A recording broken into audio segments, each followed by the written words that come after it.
Hi, I'm Brett Jennings, and for the last 12 years, I've traveled the country to meet, mentor, and mastermind with some of the brightest and best minds both inside and outside of real estate. I've taken those ideas, brought them back to our team of experts, and sold hundreds of homes per year all across Silicon Valley, and this is how we do it. Welcome everyone to our panel discussion today. We're really excited to bring this on. The topic is breaking into luxury. And we are very lucky to have three agents from different areas and different geographic locations share their tips, tricks, and experiences in dealing with the luxury market, clientele, and how they got in there.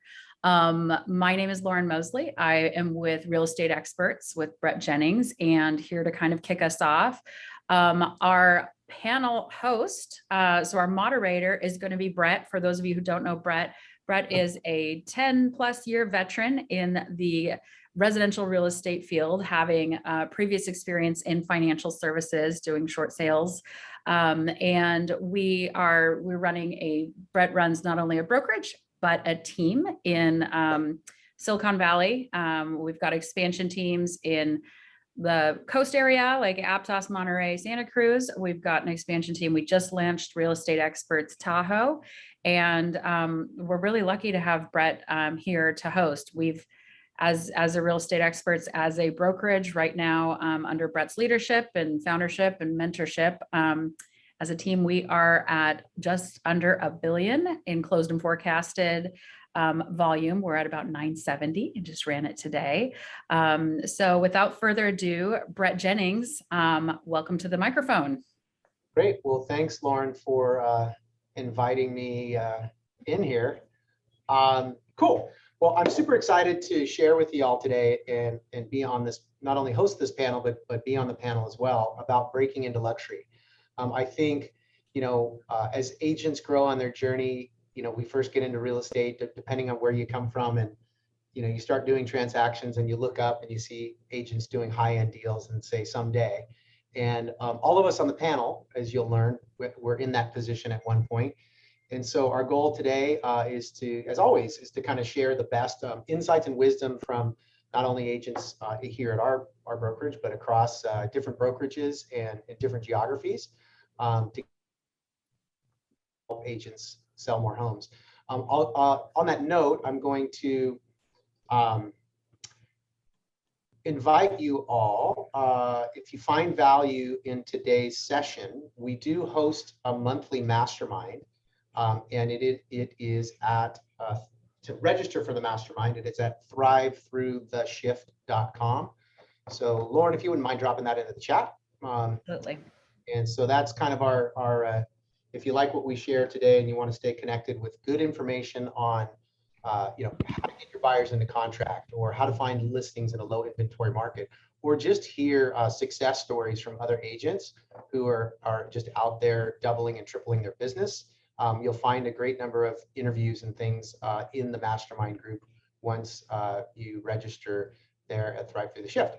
So without any further ado, I want to kick it off, and we'll go to talk to our panelists today about breaking into luxury. So as we do, I'm going to ask our panelists to kind of share a little, maybe 1 minute background on who you are, how long have you been in the business, what market do you serve, and from the time you first got started in real estate, how long was it before you had your first, quote, luxury client? So with that, I'll introduce one of our more senior panelists today, Anthony Marguellis. Thank you for joining us. Marguellis, it's a hard one. Marguellis. It's a hard one. Yes, more senior. I guess it means I'm old. Is that what you're saying? Tenured. There we go. Our tenured and most yes. tenured and most experienced panelist today. I was going to say, so I've been in real estate. Brett, thank you for inviting me to the panel. I really appreciate it. I'm honored to be with some amazing panelists, and I'm learning every day. So I can't wait to put my learning cap on and listen to you guys and take some good notes and pick up some great ideas. So I've been in real estate for 28 years. I know I look a lot younger. People always say that. They can't believe it. 28 years. And I'm in Los Angeles market. I own Amalfi Estates. It's a boutique residential brokerage. We have 15 agents on our team. We've been growing this year, adding a bunch of agents on. And we cover Pacific Palisades, Brentwood, Santa Monica, Malibu, and we've been expanding to a large part of Los Angeles. So cool. And then just year-to-date production, as far as either units or volume, where do you guys Sure. think yeah. So this year, we've been ramping up quite a bit. Last year was 181 million. This year we have an escrow closed 430 million. So it's ramped up quite a bit. And we're at 130 transactions approximately. So that's awesome. So those are some pretty high price points. So your first luxury real estate transaction, when did you start? It's 28 years ago. When did you do your first transaction where you felt like, wow, this is like a big deal? This is a marathon, not a sprint. So you had asked, I don't know. So I don't know what consider luxury is different in every market. I mean, I think the definition is first defining what luxury is. And my experience has been, in some markets, 500,000 is luxury. In other markets, it's 10 million. So I think it's really the top 10% of any market is usually maybe 20% even is defined as luxury. But I just had a goal and a strategy every year to increase my average sales price by at least 20%. So that means rebranding, that means connecting and networking with high net worth individuals, joining the right organizations and clubs and groups that you're going to associate with people that are going to spend more money, joining business network groups that maybe you're going to get referrals that are more higher end, maybe stop doing the lower end, and just a whole complete refocusing. So I don't have one instance where I said, wow, I have a high luxury client. This year was my biggest ever by far. And that was the Hearst Estate in Beverly Hills. It was a $60 million property. But prior to that, my biggest was probably around 12 or 15 million. So. Awesome. Well, those are some notable listings, and I'm sure we're gonna come back to that to talk a little bit about how you landed those. Let's move on to one of our other panelists here. Ian Batra, you are operating here in our market, and why don't you come out and share a little bit about how long you've been in business and where you serve and what your team will do this year, and when did you feel like you landed your first luxury listing or buyer? Yeah, so been in business just about 10 years. And I guess, so this year team production, we'll probably hit about 150 plus. I think we're about 120 year to date, but a lot in the pipeline to be able to finish that last 30 million and get it done. I think as far as luxury, and when I got into it, I was sort of a slow starter in the business. I think my first probably 5 years in the business, I was just kind of getting by like a lot of agents. And I think the first time that I really said, now I have luxury clients was probably about 5 years in.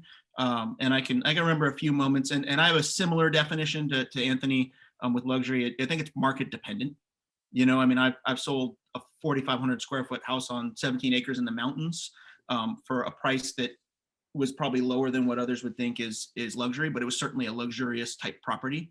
And I guess because my definition of luxury is a property that is kind of beyond someone's basic needs. It's someone who purchases a property out of desire or sells a property that is desirable to people. So I think if what does someone need? If someone needs 2,000 square feet to comfortably, have their family or their life, but they desire a 5,000 or 6,000 square foot property, well, that's luxury. And so then luxury is defined by, well, what does that cost in that market? It's kind of how I think. So like I said, about 5 years in, I started having luxury clients, and this year's by far probably been the year we've had the highest price points and done the most, I guess, quote unquote, luxury transactions. Yeah, and what kind of numbers and price points are those showing up for you? I think we've done probably, I think, at least 10 sales over 4 million. Biggest this year was 8.5 million.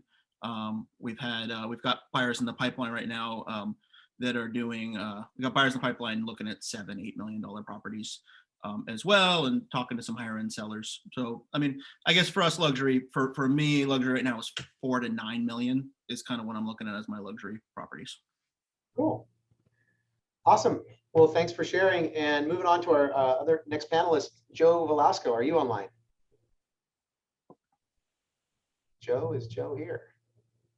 I know Joe was just getting in off a flight and looking to log in, and he was getting I'm to. here. I'm Oh, you here. are? Yep. How you doing? So there it is. Great, brother. Yep. Sorry about yeah. I'm at the airport, so I got to be a little quiet. I try to find a quick conference room, but it was a little. My plane was late, not me. So apologize, guys. No worries. So Joe, a little bit, just we're opening up with a little bit about yourself. What market do you serve? Well, yourself, how long have you been in the business, and what market do you serve? Like, you know, what likely will your team do this year, and kind of what you define as luxury? Yeah. Well, you know, piggybacking off of Anthony, thank you, you know, for having me on the panel with some awesome agents, and always good, you know, pay it forward. So, but in terms of, you know, how long I've been in the business, you know, I've been in the business a little bit over 20 years, about 22, but I would say as a real estate agent, 12. You know, started my career as a lender. That's, you know, how I got started, and I did that for about seven years, and then I bought into a small franchise. And then, you know, after I did that, I formed my own, you know, real estate company and sold it, and then, but never was really, you know, I would say just, you know, grinding as a, you know, as a realtor in terms of like, you know, the way I have the last 12 years. So if I really have to pin it down as a real estate agent, I would say since 2009, strictly just as a, you know, as a realtor. You know, how do I define, you know, luxury? You know, I think, you know, again, very similar to what Anthony said. I do believe that it's the top 10% of the marketplace, you know, just depending where you're at, whether you're in, you know, Morgan Hill or Los Altos Hills or the Bird Streets in LA. I think it's definitely in the, you know, the luxury to me is defined in the, you know, the top 10%. You know, luxury homes, you know, they tend to be, you know, considerable in size and usually located in optimal areas, and, you know, finish work and high-end materials are usually designed with, you know, uncommon architectural details and exceptional amenities, as, you know, all of us know, and unique, right? And I think one of the things that's, you know, missing when we define luxury is also is, you know, how rare it is, right? Sometimes having the most rare property, and not necessarily the most rare, but like Lake Tahoe, you know, being a close market, you know, to us, there's only a certain amount of homes that you can have on the lake or on that location.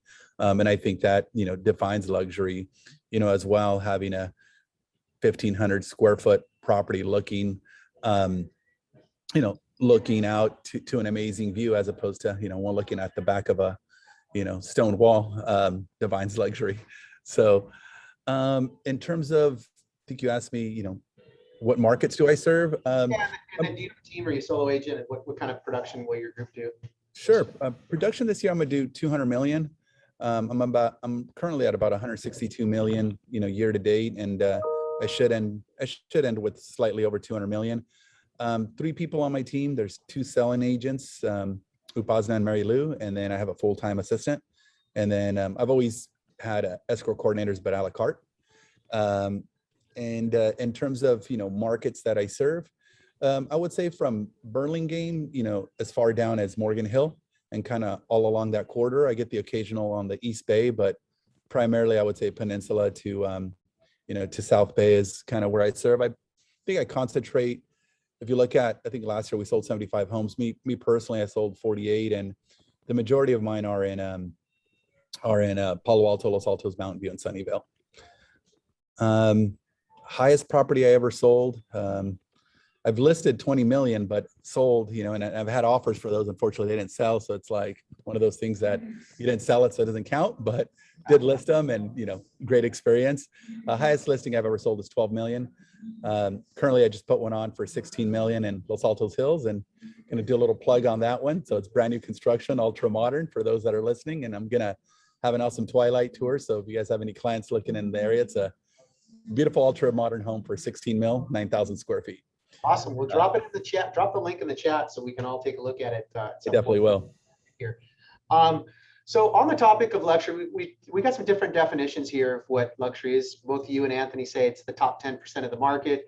You know, Ian says it is something that you know, it's a home that goes beyond their needs. You know, when I first we'll talk about where we first got introduced to luxury or how we got our first client.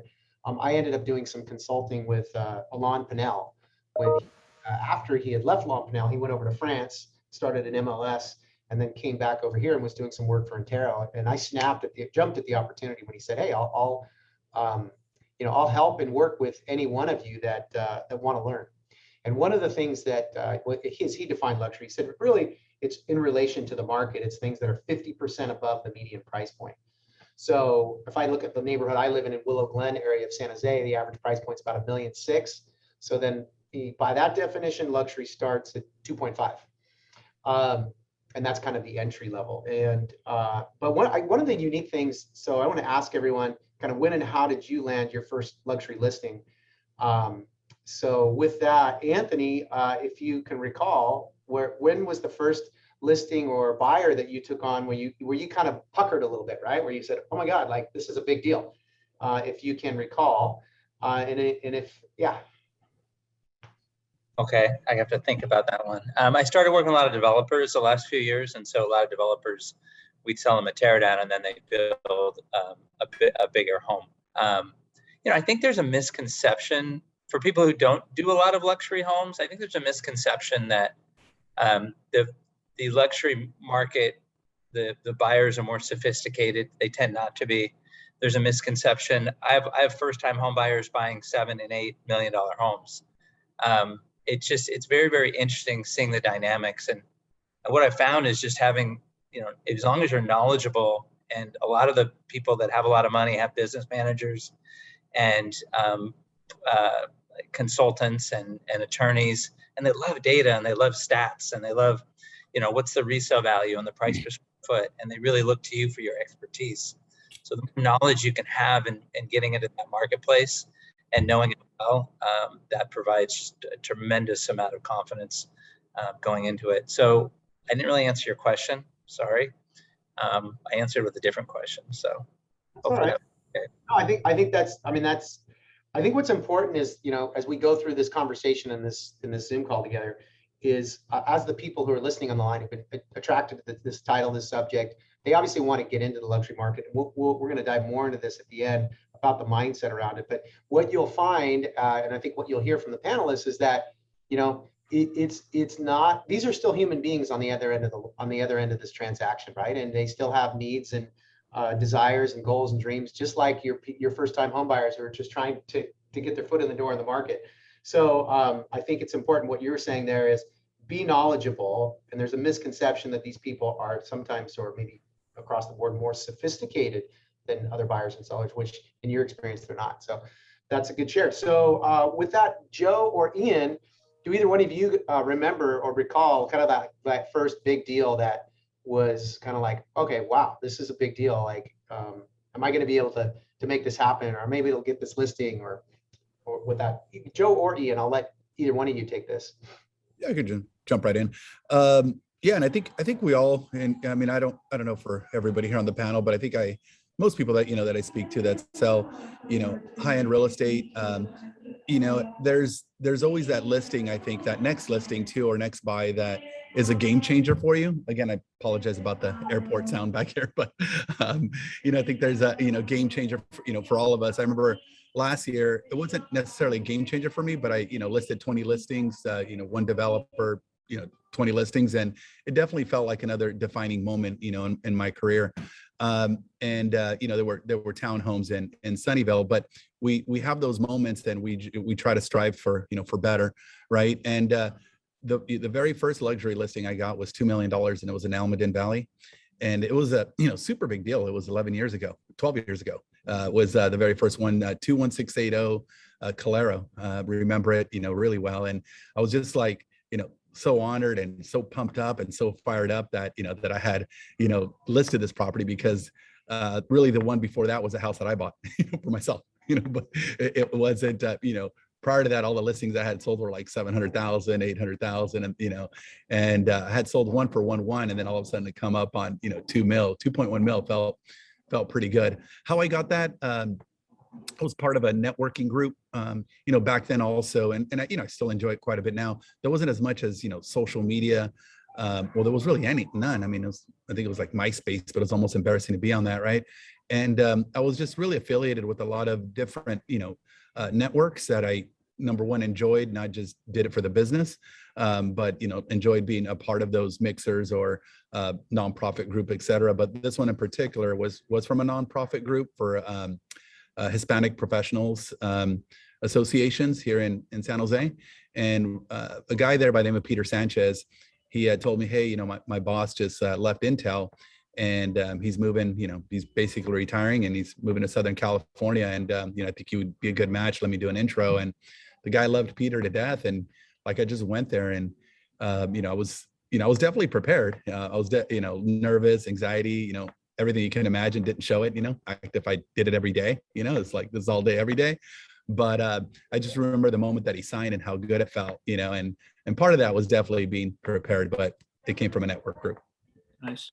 I think if I want to jump in now real quick, I'll keep it somewhat brief, but I did have kind of a defining moment. I never had a goal of getting into luxury. I really got into luxury, or what we define as luxury, by the various definitions, by trying to be just the best agent I could be and give the best service I could give to the clients, and then B, consistently raise my price point. Because obviously I'm in the business as a business. So I knew, hey, there's only two ways to increase your income in this business. And that's either sell more houses or sell more expensive houses. So what I found was, in years of just various coaching, looking for mentors, doing everything I could do to become a better agent, that eventually got me better referrals and got me to higher level clientele. And over every year over year, my average price point has consistently gone up. So what the defining one I can remember was I had an online lead for a buyer about 5 years ago. And I was just talking to this guy, like making my calls and calling my pipeline. And I kept talking to this guy who was moving here from the UK. And he kept, he'd call me because I didn't have like a good way to get a hold of him. He was international, and he would always call me, and then he'd talk to me for like 30 minutes, sometimes an hour. And I was thought, is this guy real? And then I started cyber stalking him, and I'm like, no, this guy sounds like he's legit. He's a CEO. And he came out and met me, and I picked him up at his hotel. And he said, and he told me, he goes, you know why I picked you? He goes, I've been looking for houses in California and in LA, in Malibu, in Carmel, all, for 10 plus years. He's like, you're the only agent that, he's like, you seem like you work harder and you're more knowledgeable and you're better than all these other agents. So I want you to be my agent. And so again, the goal was not to be this luxury person. I've never called myself a luxury agent. People have called me a luxury agent, but I've never called myself a luxury agent. I just strive to be better and serve that clientele better. And then that's kind of been the MO with all my higher end, both buyers and sellers, is just improving in time. Yeah, that's one of his house. Yeah, that's a house that's from that same client. I've done a lot of transactions for that client. This landing this client as a buyer, not as a listing. So Joe's story started with a listing. Your story started with a buyer. Yep. This as far as price point goes, it was that kind of defining moment that got you that break. But what's interesting, what we're looking for when I host these panels and when I actually attend masterminds and things, I'm looking for the common thread, right? What are the things that these people are saying consistently? Like, because success leaves clues, and I don't need to be the smartest kid in class. I just need to sit next to him and take really good notes. So that, the thing that you guys have all said is that everyone had a consistent intention or focus to increase their price point. And, the beauty about having that intention is you start attracting, right, those opportunities. But the other thing is, it seems consistent across all of you, is you've been in the business a long time and you knew you were in this business to stay in this business, and that you were working hard on building, pounding on your craft and getting better and becoming an expert and elevating your level of knowledge. So that's awesome, Ian. And so just curiously, where have things gone, and how many transactions, did this lead to for you? So, so far, I've sold them at least 3. We've been out looking at, that same client is now looking at stuff in the 10+ million range. So, it's been from 4 to, and the house, I sold the house from recently that he had rented. So, but now he's out looking for something bigger and grander, which is nice. But that's the thing I found with some of those clients, a lot of times the luxury client, it's a purchase of desire, not necessarily a purchase of need. They often have another house already, or sometimes multiple houses. The client we're just discussing, he owns properties in multiple countries and has a desire to own multiple properties in other parts of the world. Or in other parts of the country too. So a lot of times these clients already have houses. They don't have to buy this house. So it's a different sales cycle, and it requires a little different skill when someone's buying something that they don't really need. And so, a lot of times they will, like, they'll look at, I have a client right now that we've been looking all over the Los Altos Hills, and basically I've been showing her houses for months and months, and nothing's hitting. All right, sweet. Gina, could you moderate for us there? We got a little background noise. Cool. Well, let's move on and talk a little bit about Perfect. Let me call you back. I'm on the Zoom. mindset. Thanks, buddy. Mindset, because so much of success is mindset. And as we talk about that, what were your thoughts? What have been your thoughts like about entering the luxury space? Like, did you feel like you had to either be a different agent or move to a different company, or kind of change the way that you showed up in order to attract luxury? And what was that process for you? So I'll kind of throw this out to all the panelists, and anyone who wants to catch this fly ball can chime in. Yeah, I could jump right in. I think it's, I know it's definitely, mindset, for sure for many of us, at least a lot of the folks that are, in my circle, that I talk to. I think a lot of us sometimes, believe that they perhaps are not ready or good enough and lack confidence, and I definitely, is one that has always had high confidence, but I think no matter, who we are, we all, have that, bit of nervousness and intimidation and, kind of second guess ourselves. Right. But it's, at the end of the day, I think it's good to be uncomfortable and put yourself in that position to make it happen.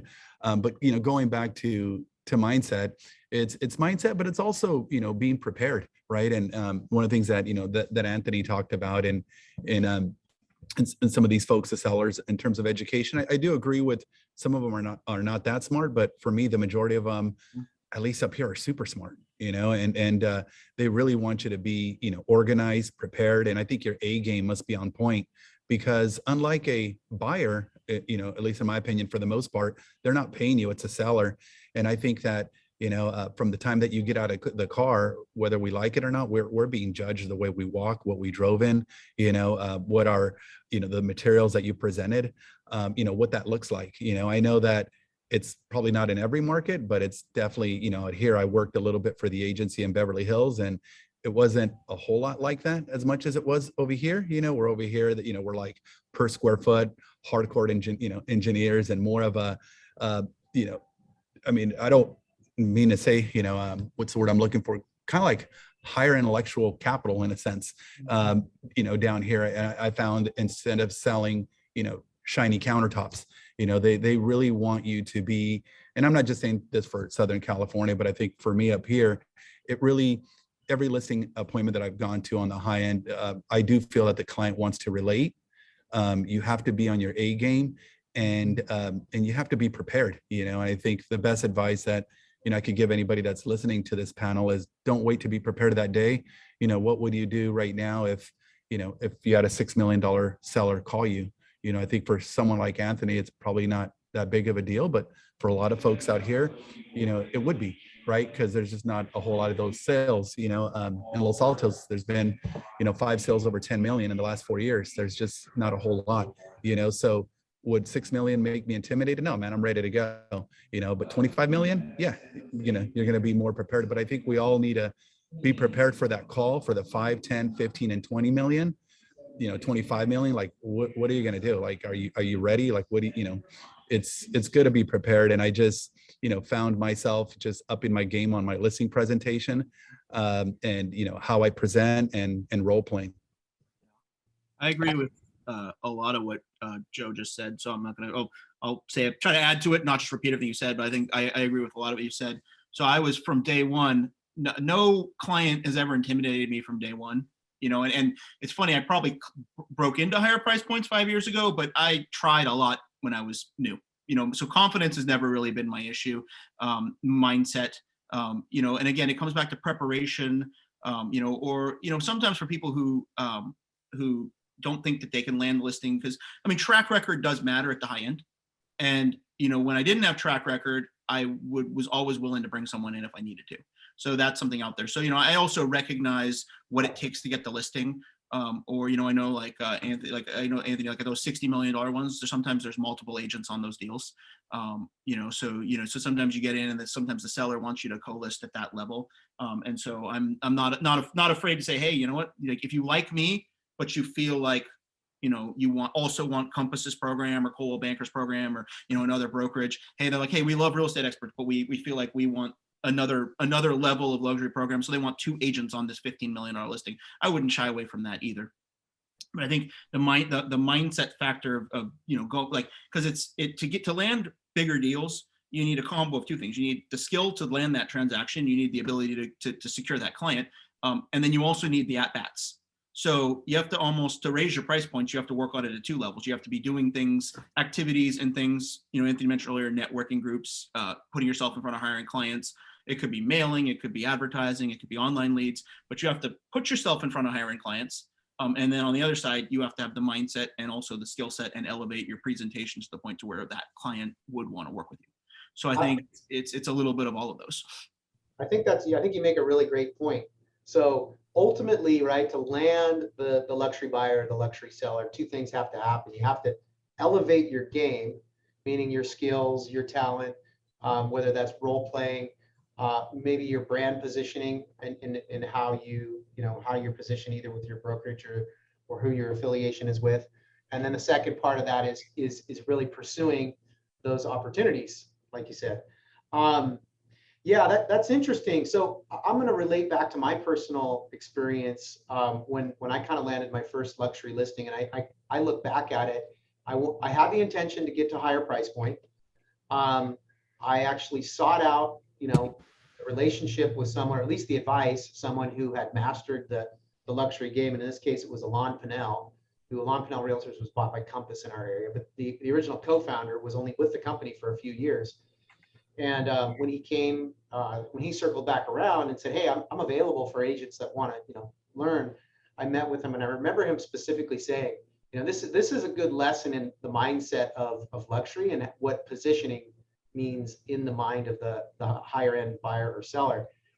He was from France, so he had this cool French accent. He says, Brett, I tell you, once you go to get the listing, you have to set the high standard to get the $5 million listing. Once you land the $5 million listing, getting the 3 million, the 2 million is easy, because the guy with the $5 million listing, he goes to your website, he says, Brett, or the guy with the $2 million listing goes to the website, Brett, I see he did the $5 million listing. He's certainly good enough for my property if he's good enough for that one, right? So I didn't have any of those listings though. That was my challenge. So I looked at, I went and studied the listing presentations of a lot of great luxury listing agents, and then said to myself, all right, how can I elevate my game? Because most of the brokerages we were with at the time, that I had been with at the time, their listing presentations were all the same. It was like, we're going to put you on these 20 websites, we're Intero or we're Coldwell Banker and we're so great, right?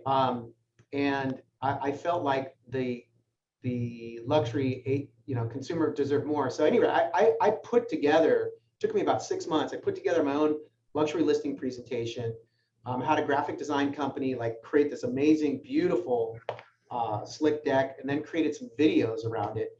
And, it took me a few months before I got any listings, but I put one of the videos on my website, and what ended up happening was I got a call from a lady who owned this property. This was 1730 Peregrino Way, and it was a cool place. And I'll share with you the kind of the irony of the story. And this for me was kind of that listing that was like, oh my God, this is an amazing listing. Can I actually, land this thing?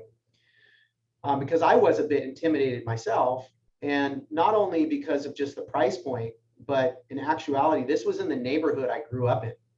And what many people don't know was, I grew up in this beautiful, affluent neighborhood in San Jose, but we were the one people who rented their house.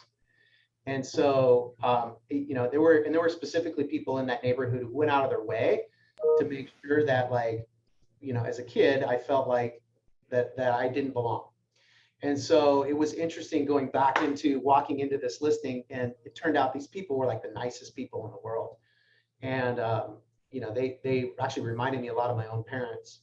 And, you know, when I did all the things that Joe talked about, I related well, I brought my A game, and I was prepared, and ultimately landed that listing. And that became kind of the first feather in my cap to, you know, to leverage going forward. But on that note of, like, kind of parlaying successes in real estate, we've talked a little bit about mindset.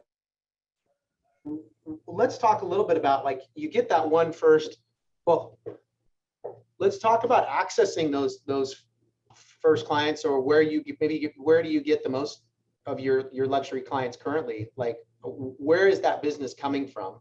And I'd like to hear from all of our panelists on that, either kind of where you got that first deal, and where does the majority of your business come from now?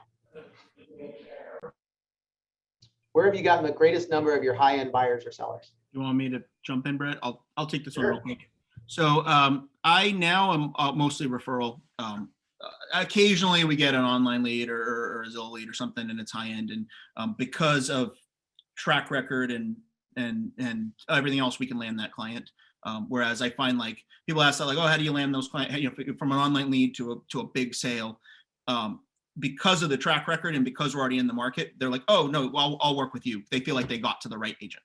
But what I found more often than not, it's now those past clients that are referring us people. So we just did one. I just sold a guy's house.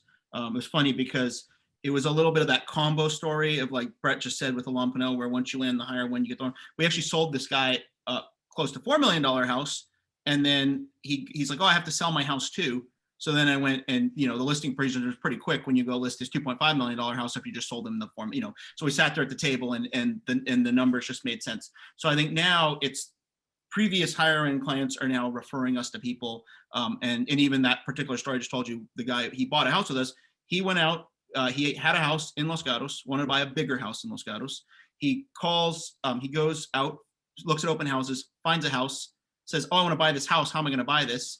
The open house agent was pushing him really hard, trying to get them to get the deal. And so he goes back, calls his good friend who had bought a house with us last year, and says, who do I use? And so he calls me, and actually it was one of my team member agents, Francis, who had sold the house, but to the other guy, but this was a bigger deal than she'd ever done. So she calls me, goes, what do I do? So we jumped on a call with the client, had the conversation, did all the presentations. You know, from meeting him on Monday, we had him with our lenders. You know, it was a complicated, lot of moving parts. Got the team together, got him pre-approved, and had him in contract by Thursday in a multiple offer situation. Turned around, then we had to go that next day, list his house, and the whole process took, I don't know, 40 days, and it was about almost 7 million in transactions. So, you know, but now all that stuff, it's the experience we had of doing this several times now, or many times now, that leads these clients to then go, hey, this worked for me, call Ian, he'll take care of you. You know, he's the one who can take care of you and make this happen for you. Awesome. So it was an online lead that got you into the I don't know, one of the things that got your price point elevated and got you kind of into this realm. And then from there, you've parlayed that into a lot of referral business. Either Joe or Anthony, where did you see your first bit of luxury business coming from, and where does most of it come from now? So yeah, ours is like a lot of people who have been in business a long time. It's referrals, and just the networking group, and being intentional about putting yourself in a position where there will be people purchasing high-end properties. One thing that's been really, really helpful, a lot of high-end properties are sold off market, a large majority. So we have our title rep sending us a list of all the off-market properties in each of the 10 markets that we service. And what's helpful about that is knowledge is power. So you're dealing with the business managers or the attorneys or whoever their confidants are. And when you can speak intelligently about off-market properties, when a lot of your competitors, if you will, don't have that same expertise, especially on the high end, because a lot of celebrities, a lot of high net worth individuals, a lot of CEOs, executives, let's say they're maybe billionaires, whoever they are, they want privacy. And so they'll buy properties off market. So if you can say, oh, well, this one sold for that price, or I know this one may be coming on the market. And if you have access to that knowledge, it puts you at a huge advantage that a lot of agents don't have that capability. So we put together one of the largest database of off-market properties. I've sold up to 17 properties off market in 1 year alone, mainly just because of our network and our database. And then back to an earlier statement, you said, I don't want to forget that. I think it'd be helpful. Our company was called AM Realty for the first 10 years, and I rebranded it when I realized we wanted to go into the luxury space, and rebranded it from AM Realty, which are my initials, to Amalfi Estates. And we rebranded all of our marketing, the cars we drove, the clothes we wore, everything from top to bottom, because we knew that if we're going to do this, we're going to do it right. And would you rather work with AM Realty to sell a $5 million house? Or would you rather work with Amalfi Estates? So it's just an intentionality about changing what you want to go after. So that's awesome. That's awesome. Joe Valasco, where did kind of your first luxury, that one listing that we talked about, I think you said it was a referral, and on Calero Estates or whatever it was. And Yeah. then what about now? Where do you see the bulk of your luxury listings coming from? I would say the bulk is coming from developers, for sure. The bulk of it is, but I think being in business as long as I have now, and have built a brand out here. I've got like the one that I putting on the market on Monday for 16 million. That was he saw me list Mora for 20 million, and he just kept my info, and he'd been following me on Facebook and Instagram, so he just called me up. That's how I listed that one. But the majority of them definitely come from developers, and then a few of them in the past, and definitely I think it's probably going to lead to one of the other questions. A good tip that I can tell a lot of the agents that are listening now is just being a part of certain groups that attracts that clientele. Like not to brag by any means, but I had a Ferrari 360 Spider, and I wanted that, and I enjoyed it, and I wanted it for me. There's a club called Ferrari Club of America. Some of you may or may not know what that is, but I was invited to that just because I had a Ferrari, and I'm like, okay, well, this is cool, right? And what the hell is this, right? And they go to every year they go to Pebble Beach and Lake Tahoe, and there's different events that they do. I was 29 years old when I bought this. I'm 48 now, but I was a part of it for a while, and kept the car for a while because it was giving me referrals, but it was not intentional, at all, zero. Awesome. Going back to that, and I'll kind of explain and elaborate and try to make it short. But when I got invited to this progressive dinner, I didn't even know what the hell a progressive dinner was. I was like 31 years old, and I didn't even know where Atherton was because I didn't have any friends, family, or network that's over there. And I didn't know what the hell, where is Atherton? What is it and where is it? And we're invited to this progressive dinner, and my wife was 29 and I was 31, and we're like, all right, well, cool. Let's go do that, whatever that is. And we looked at the itinerary, and it was pretty cool because, you start having an appetizer at one person's house, and then a second appetizer at another person's house. And that one could be in Los Gatos at a $10 million property. And then, you go to this other guy's house in Monte Sereno, and you're having your main entree there, and then you're having, salad somewhere else, salad and dinner, and then dessert. By the time you're at the seventh home, that's where drinks, are at, and everybody's having drinks. Everyone's like your best friend, and it's like, what do you do? And it's kind of like a conversation that pops up, and not necessarily asking, oh, I'm a realtor, what's at your house? It just comes. It just came to me, and I picked up on that, from the second event that that I was invited to, and got a pretty big listing from that. And I have friends still that are part of that group and that refer me business now. I think there's one here that pops up in Santana all the time. It's called Bagels and Coffee or something like that. And it's a bunch of exotic cars that, that get together. And you got to understand that people that are buying those obviously, have pretty high net worths for the most part. And, liking those things myself, like owning a yacht and owning a Harley Davidson, I joined those clubs, and I joined those clubs too because I enjoy them. Some of them were a little stuffy for me, and some old folks, nothing wrong with old folks. I'm getting there myself, but some of them were super interesting, but some were fucking boring as hell, but that really led to business, just business abundance, coming around me. And being able to relate to these folks, they're just comfortable with it. There's an Italian festival every year, and it's coming up. It's in 2 weeks. I remember it because it's on my birthday every year, and my birthday is October 8th.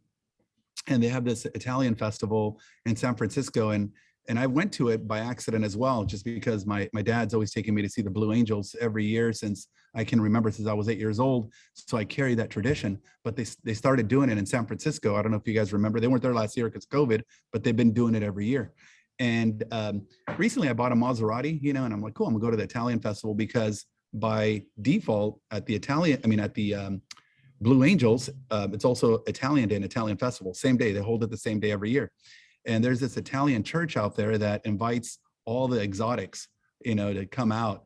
And, we go and we see them, we park our car there, and, I might be wearing this hat and it might say Compass. And then I kind of coerce my daughters to talk to like whoever has the most expensive car, it's a 6-year-old and a 10-year-old, and they're not shy, my girls at all, and then they start talking about daddy. And then I just kind of casually move in there, and start making conversations with these guys. But I genuinely enjoy them, and I think they enjoy my company, and a lot of it, has come from that, just doing things you like without being fake, and being a part of it. I'm not telling everybody here to buy a Ferrari, but it's come from, those types of clubs and putting yourself at those events. One thing, do I have like 2 more minutes? I want to share one other story. Sure. All right. So, one thing, that I don't see a whole lot of minorities here, but, I'll tell you guys a little bit that has to do with that, right? I mean, my birth name is not Joe. It's Jose Luis Oseguera Lopez, right? And change it to Joe Valasco. And part of that is, I think sometimes you need to look the part, and be the part, just like, like Hollywood. And because it's, as much as we want to, not may agree or disagree, racism and being, looked up and down, exists in this country. And some people just size you up by your name. So I never really felt comfortable that, a Jose could get a $16 million listing in Los Altos. So I changed my name, I just Americanized it, made it Joe, and didn't want a really ethnic last name either. And not to say that I'm not proud of my name. I definitely most am, but I did those things, just so I could, blend in more. Got a 650 area code, just because a lot of times you show up to some of these listings out here and they're like, you're from the 408 when you call. It just right away you're like, you already got a strike against you. It's like, it just sucks, right? But you have to, as much as you don't want to believe in it, you have to make some of those changes. The reason I brought up being a minority is because, I was raised on a janitor salary. My parents worked at Harker Academy.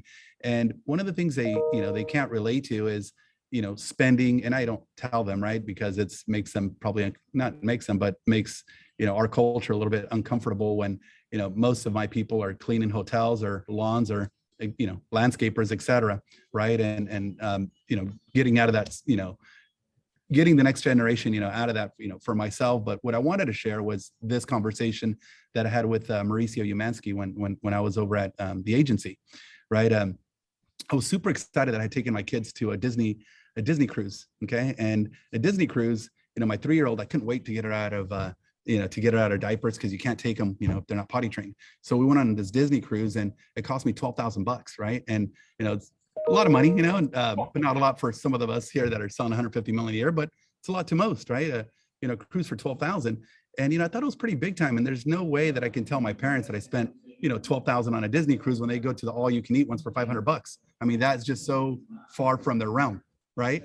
And I was in the car with Mauricio, and we were going to this listing appointment, and I was kind of shadowing him, and he had just got back from a cruise for 3 weeks with his family. And he was telling me, he's like, oh man, I saw those pictures on Facebook, and, looks like you guys had a little fun over, on the Disney cruise. Yeah, I did that with my girls. And, he has like 3 older, beautiful girls. And he's like, I remember those. And he's like, yeah, I just went on we just did a nice cruise. And I wasn't really following his Instagram, so I didn't really know what he was, know where he went. Well, what cruise line, where'd you go? You know, he's like, no, it wasn't a cruise line. It was private. And I'm like, oh, okay, cool, man. Well, you know, how much was that? You know, he told me he had rented he had gotten like a 130-foot yacht. And he's like, I was like, you know, 25, 35, you know, it was like $300,000, right? And, you know, for, you know, to go, I think it was for 22 days, which I found was inexpensive. But one of the things that I noticed when we went on this listing appointment is that how comfortable the seller was, you know, to the house that we went for 86 mil when they were able to talk about those things. Right. And it's not that we need to do those things, but it does make it easier when you understand what a savant system is, you know, that goes inside some of these homes that cost 150,000, where most people wouldn't get it, and says, oh, I can control from my iPhone if you just download the, you know, the Sonos app. You know, it's like certain things you gotta know, and you gotta be able to relate, you know, travel, art. And there's things that you don't have to have money to know, but just make people feel comfortable. And I noticed that, you know, they felt real comfortable with them because they can relate to some of the things. And he was talking about, you know, going on a cruise down the Napoli coast in Italy. So of course, you know, next year, you know, I booked my Napoli coast with my family in Italy, but it wasn't 300,000. It was the baller in the budget one for 50, but I felt pretty good about it. There we go. First off, I want to acknowledge you and thank you for your vulnerability and sharing that story. I know that's, you know, that's a big thing. And it's interesting. I think if we look at the parallels, right, from some of our panelists, you know, Anthony, who's now sold a $69 million mansion in Beverly Hills, you know, he was A&M real estate before, but then consciously recognized, you know, how well does A&M real estate relate to my, you know, my luxury buyer or seller, and chose to change it to Amalfi Estates, you know, and made an intentional purpose to buy a different car, wear different clothes, and elevate, you know, his game. So I think, you know, some of the common denominators, we have a few minutes left. We're gonna ask for some closing thoughts, but so far, right, like ultimately your luxury buyers and sellers are just human beings, just like us, right? They have same dreams, goals, and aspirations.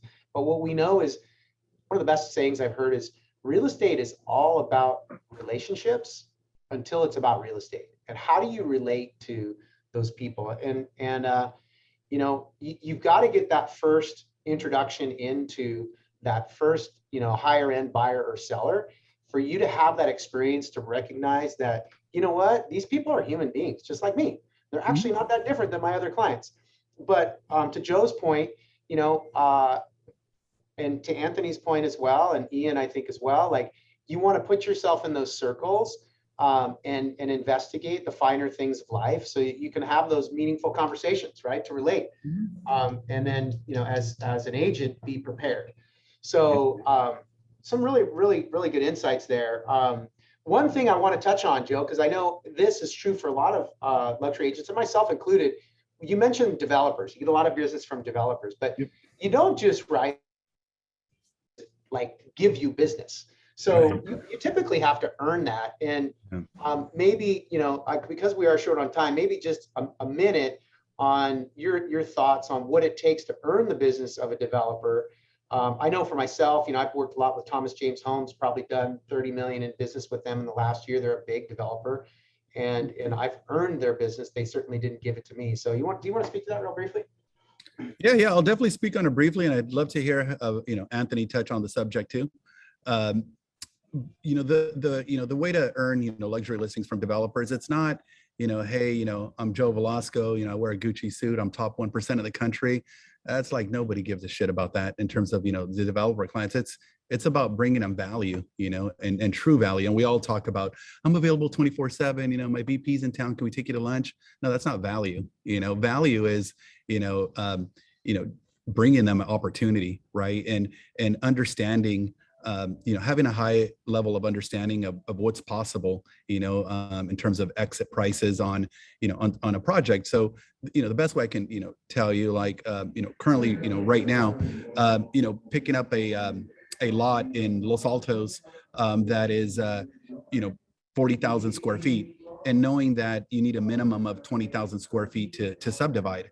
You know, somebody selling a seller either off market or on market, whatever it is, you know, having a property for sale there for, let's just assume that this one's $4 million, but you know that it meets all the requirements for a subdivision, right? And and the seller, they're selling it at, a fair price. That's what, that's what it's worth, 4.2, 4.3, that's basically what it's worth. But knowing the fact that, hey, this, you can subdivide, you can, there's something called FAR for some of those of us that don't know, floor area ratio, and what the max square footage is of a house that you can build there. So knowing that, that you can build a, on a 20,000 square foot lot, you can build a, let's just say a 6,000 square foot home on each one, and understanding what the construction costs would be, and assuming that it's $400 a square foot, just for, all intents purposes, 400 times 6,000 is 2.4 million. And then now that you subdivided the lot, one of them basically costs, 2 million. So now you're at, 4.4 million. But you understand that a 6,000 square foot home can sell at $2,000 a square foot. So that's 12 million, right? So, it's a way better phone call when you're calling up a developer and letting them know, hey, this is, Brett Jennings, and wanted to find out if you're interested in a project in Los Altos where the upside is somewhere between, $4 and $4.5 million. Looks like you can subdivide, 2 lots and put 2 6,000 square foot homes. Give me a call.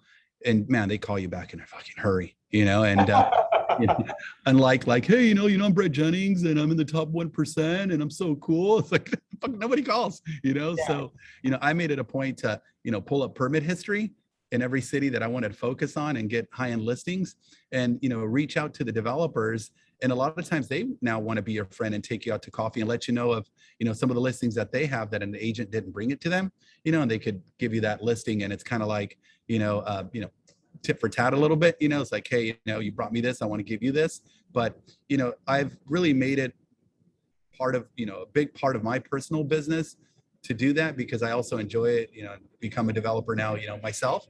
But it's really, in my opinion, the easiest and best way to get those luxury listings, because you get paid on the front end, and then you also get paid, on the back end, when you, sell these properties, especially the ones that you're able to subdivide. And it's not just subdivisions, it's, finding a 10,000 square foot lot in Los Altos and there's a 1,000 square foot home on there, or 2,000 square foot home, you can tear that down and build a 4,000 square foot one. So, what I'm selling is investments in a sense to them, and bringing them value where just made them $2-3 million bucks. Of course, they're going to love you, 800,000, 500,000, whatever it is, but really having, a high understanding of construction costs, what's possible, is how I've gotten business from developers.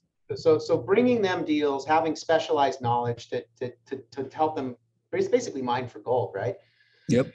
Cool. Well, I do want to ask Ian or Anthony if you guys have any insights to share about working with developers. I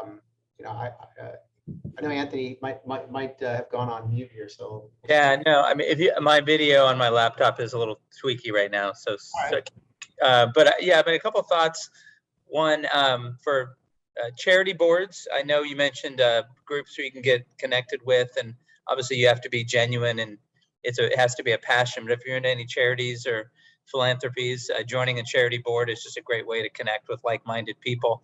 And then with developers, one thing that we did on a couple of situations now, we had a listing on a street called Norman in Brentwood, Norman Place.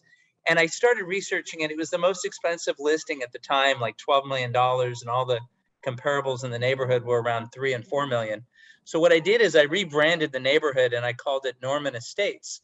And everyone's like, well, I've never heard of that. And I go, well, and I just came off really confident. I'm like, what do you mean you haven't heard of it? Norman Estates? Of course, it's Norman Estates. So I convinced the 3 or 4 top brokers in Brentwood that this was Norman Estates, and we ended up selling property at the time in that neighborhood. So it's almost like changing the rules of the game in a sense. So the Hearst Estate for 75 years was called the Beverly House for 75 years. And literally 6 months ago when we got the listing, I said, let's rebrand this the Hearst Estate, because William Randolph Hearst had owned it at one time.